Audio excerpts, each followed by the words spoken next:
Okay, we are live and good evening, everyone. This is Farhan from Noble Sky International, coming to you from Singapore.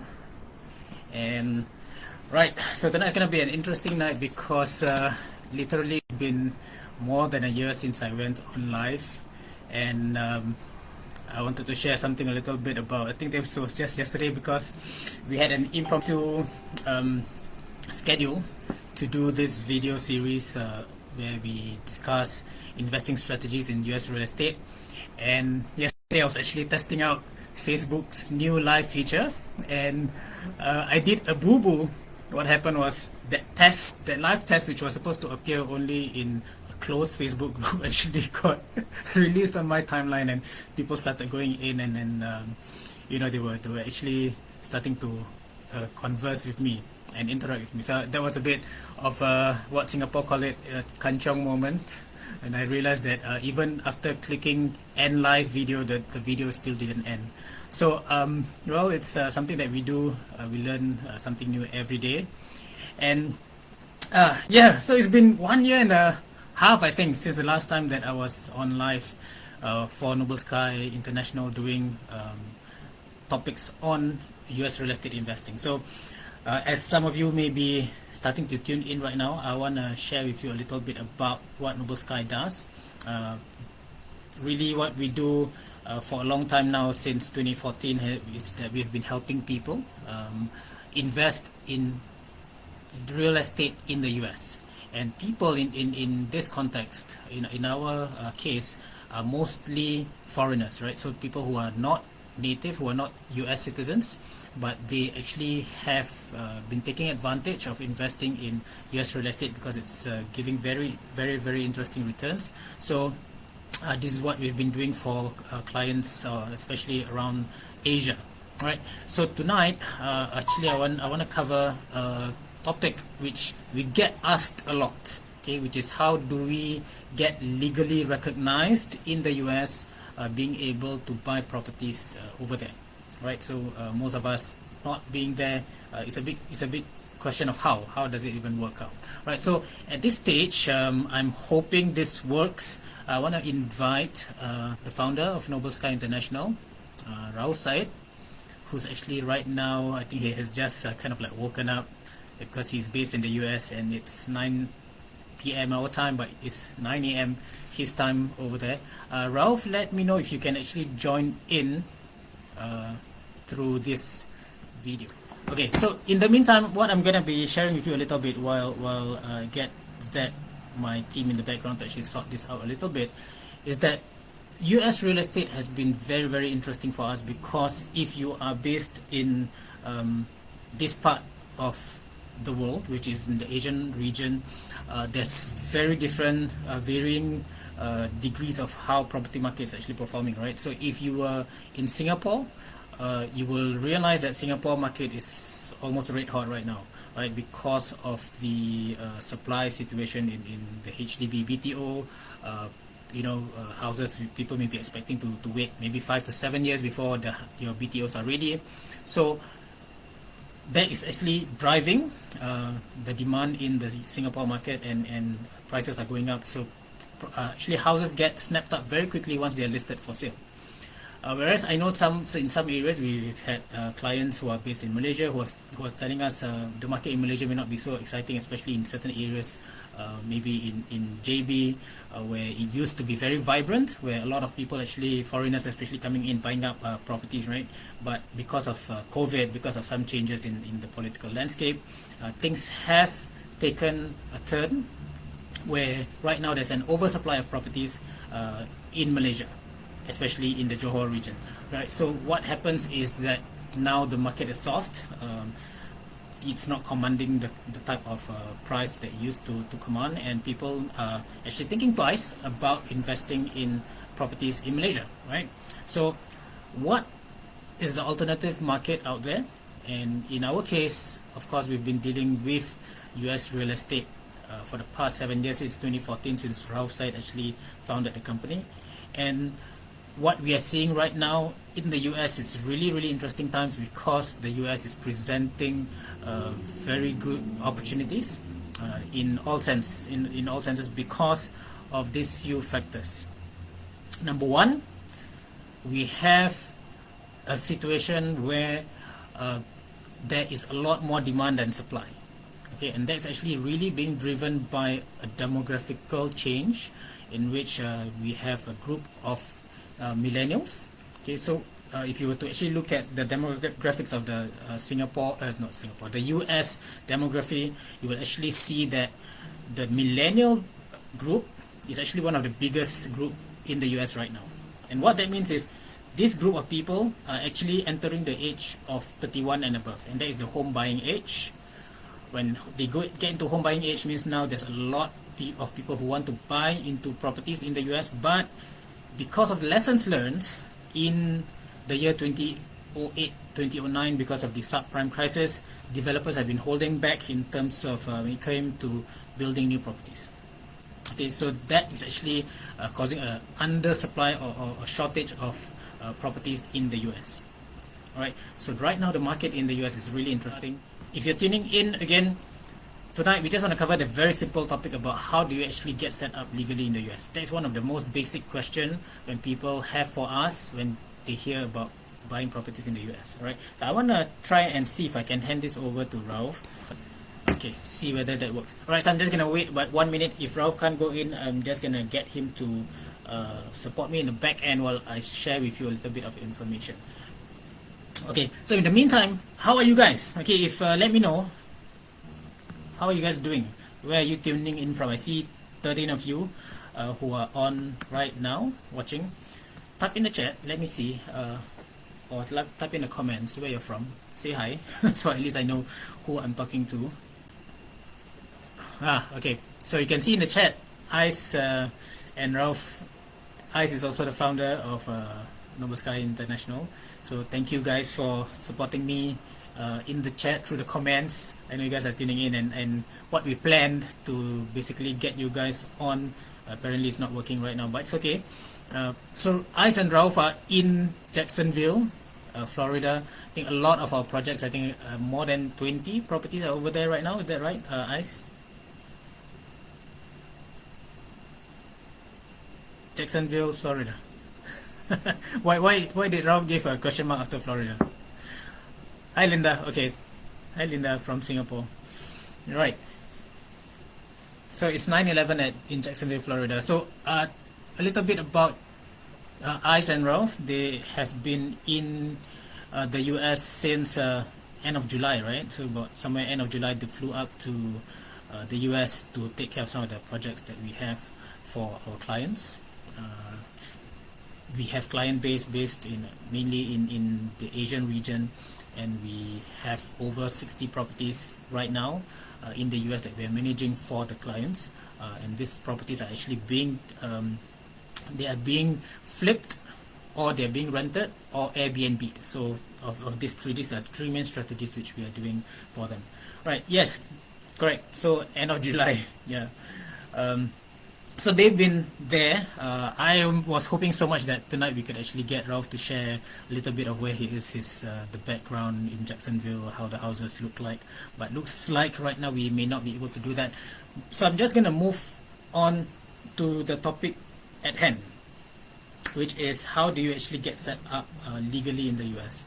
Right. So people will have questions about whether they need to fly into the US. Right, so whether you need to fly into the US, whether you'll need to actually be there present, you sign papers in front of the lawyers, you know, and then get, when you want to buy properties, how do you get everything done, right? Well, I had that same question when I was first introduced to US real estate by Rauf in 2018. I remember it was in April 2018, and some of you who may be tuning in and have started investing together with me back in 2018 would know.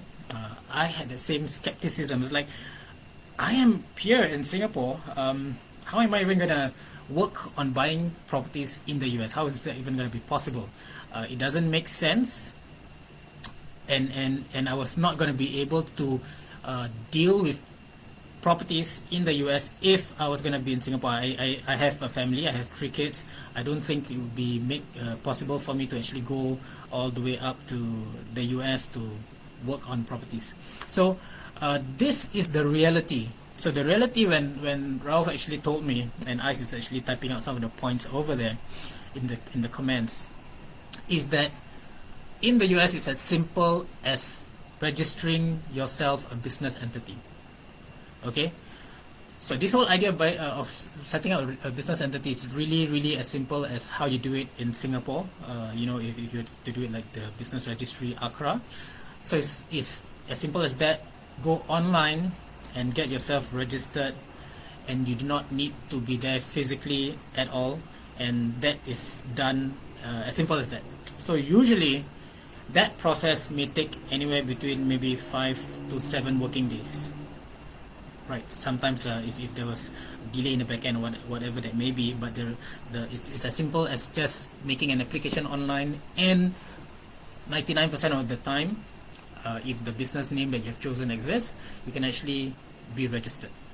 Okay. And how does this work? So in our case, we don't just register anywhere, right? So the US has 50 states. In our case, we will actually register for a business entity in the state of Wyoming. The reason being, this is a very tax efficient state where we don't pay taxes to the state, we only pay the federal taxes, and that is a strategy that we employ for ourselves and for our clients. Okay, and when it's in Wyoming, again, what you call the business entity in Wyoming that's actually called the holding entity. That's how you are actually legally recognized in the US. Simple. So it's as simple as that, right? You don't even need to really produce all the documents until only at a later time. At the early stages, it's really as easy as setting it up online. Okay, and so some people may be asking, why don't I just buy the properties under my name? Right? Can that be done? Technically, yes. You can also buy a property in the US under your personal name. The only issue with that is how your taxes are going to be treated. Okay, so if you were to buy properties in your personal name, it is possible, but there would be a lot more scrutiny. One thing, the next thing is the taxation will be treated differently, and it will not be tax efficient. Okay, so why this obsession with tax efficiency? Well, the reason being, if you were to be an investor, which the very reason why you buy properties in the US, right, is that you want to get the most amount of ROI, which is the returns on your investments. If you were to set things up in a way that is not very tax efficient, what will happen is simply you will end up paying more of your profits from your investments to taxes, which means you will get lesser returns. Right? So it's as simple as that. So there's a lot of advantages as to why we actually utilize the business entity as a structure, as a legal structure in the US to actually get your real estate business running. Okay, so Ice and Rauf, I know if you're tuning in the back end and supporting and giving me your support, right? I'm so glad I came in mentally prepared for this topic, though I know Rauf will have a lot more insights that you're going to be able to share with regards to how the advantages of actually using a business entity in the US. So I know there's a lot of complexities involved in running a business, a real estate business in the US, but this is something which I'm happy to say, despite all of the work that needs to be done, despite all of the renovation or the rehab work that needs to be done, all of the research, the analysis, the crazy things that we need to do to get a property turned from an ugly duckling to a beautiful swan so that it can be sold for profits, right? That whole process is worth it because the returns that you're going to get from there will be really good. Okay, and in our case, for Noble Sky's standards, or rather its own ideals, that we set targets for ourselves and for our clients. It's basically, if you want to do flipping, I think some of us may have watched videos on Netflix, right, about house flipping and how people make money in the US. You flip a property, basically you buy an ugly property, you do up, make it look good, and then you sell it off for profits, right? And for our case, we do exactly that, but it's not as sexy as how it looks on Netflix. But what the type of return that you get for our case is we target a minimum of 30% returns, right? So 30% is a very, very achievable return in the time frame of about maybe 9 to 15 months, or in the current context maybe slightly longer, maybe slightly under 24 months, but it is something that is achievable and very, very predictable. So this is the reason why we actually even bother to deal with US real estate, is although it is far away, it's not as close to home, but the returns that you're going to get it's a lot more interesting than what you may get in Singapore or even in Malaysia or Indonesia. All right, I mentioned these three countries because these are the client base that we have a lot from. So we have, I think, over 300 clients who a lot of them, a majority of them are actually from Singapore, Malaysia, and Indonesia. So it's a very interesting market right now in the US, which is why we are doing this series, the investing strategy series, to share with you the little questions that people have in mind about investing in the US, and we want to be able to address that. Okay, so if you have been listening to me for the past 20 minutes already, I would like to invite you to ask me any questions that you may have. Right? Ask me any questions you have about registering yourself as a business in the US, about what kind of real estate you may get, or anything that you have in mind. Do drop in the comments any of your questions, and if you were to be watching this post live, you can still put in your comments in there, and we'll be happy to address your questions. Right? So the other thing, I think I really wanted to get Rauf on because I wanted him to share with us some photos of the properties that we have been working on, and it's very interesting right now. One of the other very interesting strategy which we are applying for clients right now is actually Airbnb, and I know in Singapore, again, very, very restricted ability to Airbnb any of your properties. We have a strict policy against that. But in the US, it's really something that it's an open market where you can really run an Airbnb business and make very good returns from that, right? And Airbnb is, it has been really amazing. If you were to just follow us on our page, right? Noble Sky International page, we do share a number of case studies based on actual properties that are being owned by people, by our clients in the US, and how it works for them, right?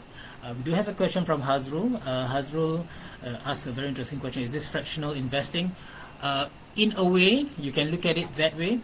It depends a lot on what type of capital amount that you have, right? So Hazrul, very simply, if you have enough capital to go into a solo investing into a kind of a property, depending on the strategy that you are going in, you can go in solo by all means, right?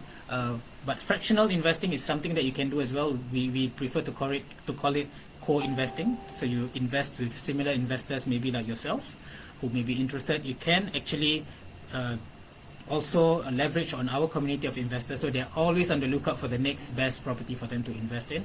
So maybe someone has 20K, another person has 30K, and then another one has 50K. So you can actually make that pool that funds together to buy into a property in the US.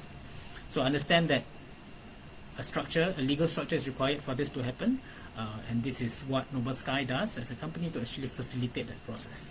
Okay, so Hazrul, I hope that helps. But also, maybe to partly, spin off from what Hazrul is asking, you may be interested to find out the kind of prices houses in the US cost, right? So in Singapore, typically, if you were to talk about a property where you can invest in and then maybe put it out for rental, you won't be talking about HDB, right? So in general, you won't want to buy, you can't be buying a HDB as a second property so that you can rent it out. That it doesn't work that way, right? So which means in Singapore, for most cases, you will need to buy a private property as a second property so that you can actually rent that out for income. On that basis, we already know the baseline of a private property in Singapore will be typically in the 1 million and above, right? So if maybe you're looking at a studio property, maybe slightly below a million, so that's very, very expensive and out of reach for most Singaporeans. But in the US, the average price of a property, a single family home that you can actually buy and rent out, can be in the range of anywhere between 200,000 to 300,000. You can get something amazing, can get something that can give you very good returns already. Okay. So Hazrul is asking about withdrawal taxes. I'm not so sure exactly what you mean by withdrawal taxes, but to answer question about taxation, basically yes, when you own properties in the US, there will be property taxes that you need to pay eventually. And if you were to rent out properties in the US, the income that you earn will also be subjected to taxation, right? But what is important is that to play by the rules, to pay the taxes that are due, that you are liable for, but also know how do you then reduce your tax liabilities legally. Okay, so we do that for investors as well. Any questions again based on this question, based on the topic tonight, which is how do you actually set yourself up legally? We will be doing this as a series. There will be future live sessions where we will cover topics outside of what we've already discussed tonight.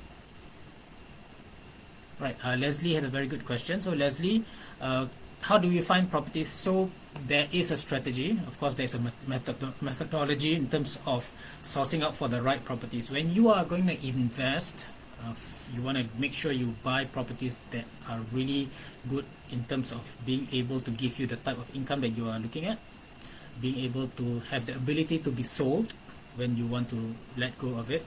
So what we do for clients is really we do all of the back end work for you, which means we do all of the research, we do all of the analysis, and then we present to our clients the types of properties that have already been researched, done, right, with all of the projected numbers.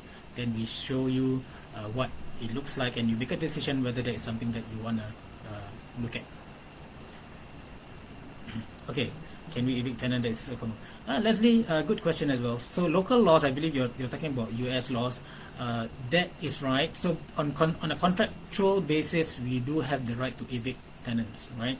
So up to a certain level, the arms of the law will come into play.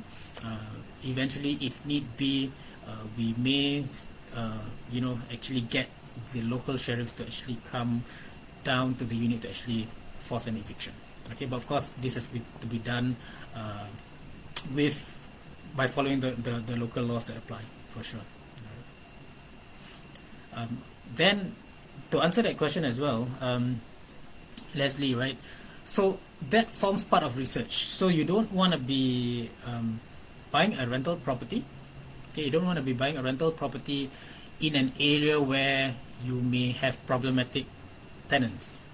I know this is something that we cannot predict in terms of tenants' ability to pay, but there are areas in the US where you need to look at that will actually pull the right type of tenants that will be able to come in and actually, to basically lower your risk in terms of tenancy, in terms of their ability to pay. So, of course, at our end, when we screen, or rather when we have tenants coming in, potential tenants coming in, we will have to work around what type of profiles they are, whether they have the ability to pay and things like that. Okay. Okay, Hazrul has a very good question. Minimum investment amount. Actually, it depends on how you are entering the market. If you're doing this on your own, then obviously it has to depend on the amount of property, the price of the property that you're buying. So if that was the case, then you will need to fork out the full amount, right? So in our case, where we actually help to facilitate a co-investing process, that can actually be done with as little as about $10,000. It's workable, right? Some people may decide to put in lesser, but I would generally advise that if you want to put into buying a property, because of the returns, the return rate, which is maybe we're talking about 30% or more, it makes more sense to put in more money, so that more money will grow into bigger money, right? So I think that makes simple sense. And Hazrul's question again: do we need to declare this property in Singapore? All right. The reality is this: if you were to go to IRAS website, you will understand that IRAS does not Singapore does not have a dual taxation policy, which means whatever income that you earn from overseas, right, need not be in a way need not be taxed in Singapore, or rather, you in that sense you do not necessarily need to declare, okay, but do clarify again with IRAS to confirm in case there's any policy changes. But based on what we understand from the website on IRAS, is basically you're not going to be double taxed for income earned overseas, all right, especially in the structure which we set up for clients in the US. It is actually a business entity registered in the US, so it does not have any links to Singapore. It is not a Singapore-based business. It is not a revenue that's generated in Singapore.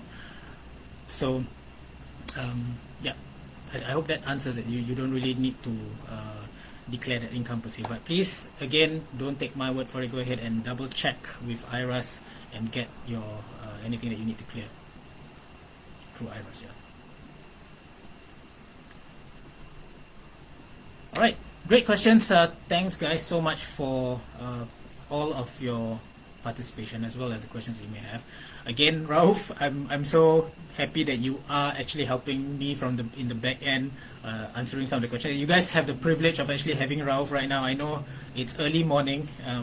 Rauf and I have been in the US for now it's already 3 months in, and it's been really interesting because, you know, in today's context, the world is like so connected. We have investors from more than 13 different countries who are joining us as investors in the investor community, and all of them are here together because they are buying into US real estate, and we are basically the service providers who are helping you get things set up in the US properly, legally, securely.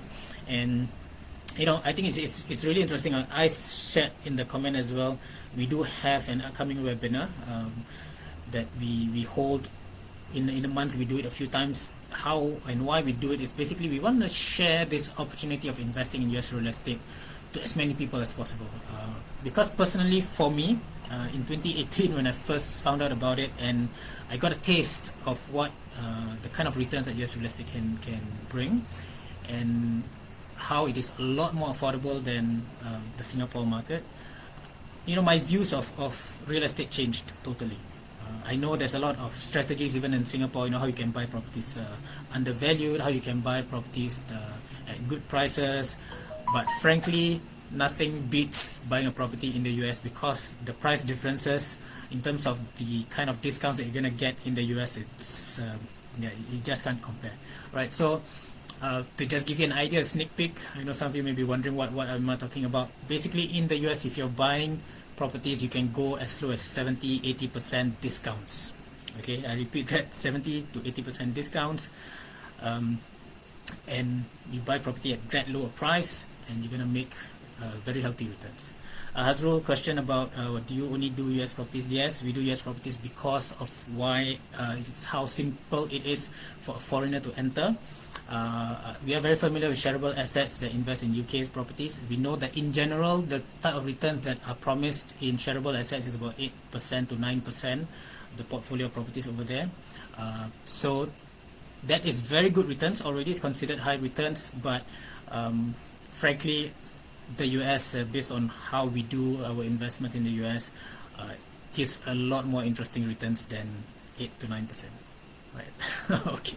Right. So, Mr. Azrul, I hope that helps. Shareable assets, they're good. They're in the forefront. They're using blockchain technology and all that, and it's good for retail investors. But if you have a bigger pool of capital and you want to make some serious returns, US real estate will be something that you may really want to consider. Right. So, yeah, you have the webinar if you want to attend. The link is over there. Otherwise, you can always get in touch with us. First and foremost, follow us on our Facebook page, which is Noble Sky International. We have our WhatsApp numbers over there, messenger numbers over there. Go ahead and get in touch with us. We'll be happy to give you information that's going to help you discover US real estate and maybe make some kind of decision, right? It is 2021 and ending soon, so I think if you have not even considered US real estate yet, I think you may be sort of like missing out for a while already. So yeah, go ahead and check us out. We will share with you more about what we do. And it's already 9:35. I have no intention to make this go any longer. Again, thank you, Ice and Rauf. I do apologize that this technology didn't work out tonight to get Rauf on board. I'm happy to fill in at the moment, and I hope that we can get you guys on very soon. We do have the next topic coming up in the next few days, so I know you guys are going to be on the move, so we're going to catch your schedule. So guys, please tune in the next time we do a live session, because it's very, very hard to catch Rauf and Ice, who are very much on the move in the US right now. So we do, if you have that privilege to catch them, the founders of Noble Sky International, they are there in the US. They will be able to share with you direct insights and, you know, in real time about how the properties are doing in the US and things like that. All right. So again, thank you very much for tuning in.